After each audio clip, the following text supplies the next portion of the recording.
I have a question for the three of you. Is there any argument for faith, any challenge to your atheism that has given you pause, that has sent you back on your heels, where you felt you didn't have a ready answer, etc.? I actually can't think of any. I mean, I think the closest is the idea that the fundamental constants of the universe are too good to be true, and that does seem to me to need some kind of explanation if it's true. I mean, Victor Stenger doesn't think it is true, but many physicists do. I don't think, I mean, it certainly doesn't in any way suggest to me a creative intelligence, because you're still left with the problem of explaining where that came from. Right. And a creative intelligence who's sufficiently creative and intelligent enough to fine-tune the constants of the universe to give rise to us has got to be a lot more fine-tuned himself than... Why create all the other planets in our solar system dead?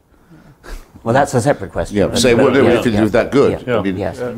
Bishop Montefiore was very good at this, was a former friend of mine, say that you have to marvel at the conditions of life and the knife edge on which they are. So it is a knife edge, yes. Our planet is, a lot of it too hot or too cold. Right. It's on a climate, the other planets are completely too hot or too cold to support life. And that's just one solar system, the only one we know about where there is life. Not much of a designer. And of course you can't get out of the infinite regress. But I've not come across a single persuasive argument of that kind. But I wouldn't have expected to, because as I realized when I thought one evening, they never come up with anything new. Well, why would they? Their arguments are very old by definition. And they were all evolved when we knew very, very little about the natural order. The only argument that I find at all attractive, and this is for faith, you asked, as well as for theism, is what I suppose I'd call the apotropaic, when people say all the praise belongs to God for this, he's to be thanked for all this. That is actually a form of modesty. It's a superstitious one. That's why I say apotropaic. But it's avoiding hubris. It's also for that reason, obviously pre-monotheistic. But religion does or can help people to avoid hubris, I think, morally and intellectually, and that might be a... But that's not an argument that it's true. Oh, for heaven's sake. No, there are and cannot be any such arguments, I think. Well, maybe I should broaden this question. No, wait a minute. I think... But before you answer, Dan, I could give you several discoveries which would shape my faith right to the ground. But let me just broaden the question. Not only... Rabbits in the Precambrian. No. Not only an argument for the plausibility of religious belief, but an argument that suggests that what we're up to, criticizing faith, is a bad thing. Oh, that's much easier. We shouldn't be doing. So let's exclude that. Yes, by all means. We shouldn't be doing what we're doing. That's much easier. Okay. It's easier to think of a good reason? I mean, somebody could come up with an argument that says that the world is a better place and everybody believes a falsehood. Is there any context, though, in your work or in dialogue with your critics where you feel that argument has given you pause? Oh, yes. Oh, yes.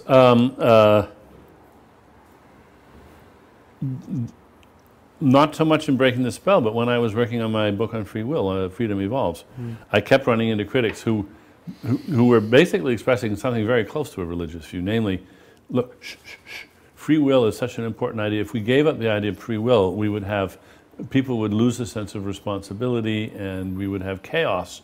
And you really don't want to look too closely. Just avert your eyes. Do not look too closely at this issue of free will and determinism. And I thought about that explicitly in the environmental impact category. Okay, could I imagine that my irrepressible curiosity could lead me to articulate something, true or false, which would have such devastating effects on the world that I should just shut up and change the subject? Right. And I think that's a good question that we all should ask. Yeah, good. Absolutely.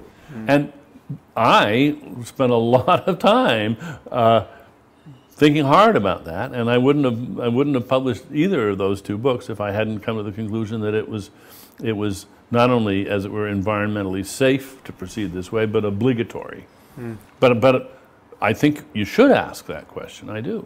Right. before publishing a book, but not before deciding for yourself, do I think that this is true or not? One should never do what some politically motivated, often, critics do, which is to say, this is so politically obnoxious that it cannot be true. Oh, yeah. And which is a different, It's a different thing entirely. No, no. No, it would be like discovering that you thought that the bell curve on white and black intelligence was a correct interpretation of IQ. Yes, and you could well suppress publications. Now I've looked at all this stuff again, I'm absolutely, you could say, now what am I going to do? Fortunately, these questions don't in fact present themselves in that way. I'll tell you one place where it's presented itself to me. This, I think it was an op-ed in the LA Times, I could be mistaken, but someone argued that the reason why the Muslim population in the US is not radicalized the way it is in Western Europe is largely the result of the fact that we honor faith so much in our discourse that they have not become, the community has not become as insular and as